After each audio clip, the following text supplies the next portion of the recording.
एक बार एक परमेश्वर का भय मानने वाला व्यक्ति था और परमेश्वर उसके साथ था, क्योंकि वह परमेश्वर के लिए जिया करता था। एक बार वह व्यक्ति एक मार्ग से गुजर रहा था तो उसने देखा कि लोग सच्चे परमेश्वर को छोड़कर उसी की बनाई गई सृष्टि पेड़ की आराधना उपासना कर रहे हैं। और वह व्यक्ति यह देखकर क्रोध से भर गया कि ये लोग सच्चे परमेश्वर को छोड़कर उसी की बनाई गई सृष्टि की आराधना उपासना कर रहे हैं, जबकि सृष्टि नहीं परंतु केवल परमेश्वर ही आराधना और उपासना के योग्य है।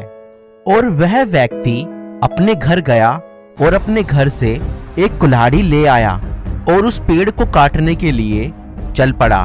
तभी शैतान बीच में आकर उसे रोकने की कोशिश करता है, मगर शैतान उस व्यक्ति पर प्रबल नहीं हो पा रहा था, क्योंकि उस व्यक्ति के इरादे नेक और सच्चे थे और परमेश्वर उसके साथ था।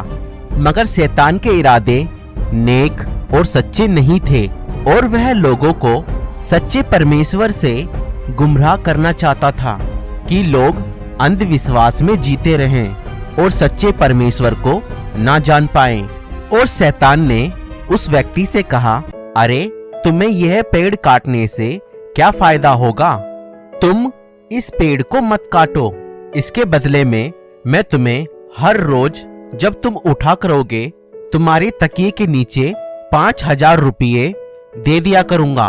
और वह व्यक्ति शैतान की यह बात मानकर वापस अपने घर चला जाता है।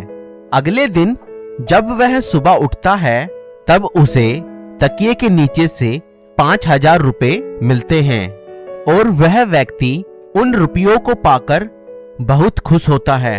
और ऐसे ही कई दिनों तक होता है। उसे हर रोज अपने तकिए के नीचे से 5,000 रुपये मिल जाते थे, मगर कुछ दिन बाद अचानक से उसे पैसे मिलने बंद हो जाते हैं। और कुछ दिन बाद पैसे ना मिलने पर वह व्यक्ति क्रोध से भर जाता है और फिर से कुल्हाड़ी उठाकर उस पेड़ को काटने के लिए चल पड़ता है।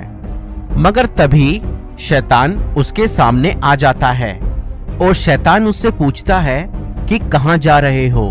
तब वह व्यक्ति क्रोध में होकर बोलता है कि तुमने मुझे पैसा देना बंद कर दिया है, इसलिए मैं उस पेड़ को काटने जा रहा हूं। और शैतान उस व्यक्ति से लड़कर उसे पराजित कर देता है और उसे नीचे गिरा देता है। अब यह व्यक्ति शैतान से कहने लगा कि तुमने मुझे कैसे हरा दिया? तुमने मुझे कैसे पराजित कर दिया? मैं तो खुदा का बंदा हूं। तो शैतान ने उससे कहा, पहले तुम्हारे इरादे नेक और सच्चे थे और उसमें तुम्हारा कोई स्वार्थ नहीं था और परमेश्वर तुम्हारे साथ था, इसलिए मैं तुम्हें हरा नहीं पाया। तुम अब पेड़ को इसलिए काटना चाहते हो क्योंकि अब तुम्हें उस पेड़ को ना काटने के लिए पैसे नहीं मिल रहे हैं। पहले तुम उस पेड़ को परमेश्वर के कारण काटना चाहते थे, मगर अब तुम इस पेड़ को दुनियावी पैसा ना मिलने के कारण काटना चाहते हो। और इस इरादे में परमेश्वर तुम्हारे साथ नहीं है, क्योंकि तुम्हारे इरादे नेक और सच्चे नहीं हैं और इसीलिए मैंने तुम्हें आसानी से हरा दिया। और वह व्यक्ति हारकर वहां से चला जाता है और उसे अपनी गलती का एहसास होता है। इस कहानी से हमें यह सीख मिलती है कि हमें पैसे, वस्तु और चीजों का लालच नहीं करना चाहिए, बल्कि वस्तु, पैसों का लालच ना करते हुए परमेश्वर के मार्ग पर नेकी और सच्चाई से चलना चाहिए। और तभी परमेश्वर हमारे साथ रहेगा और शैतान हमारा कुछ नहीं उखाड़ पाएगा।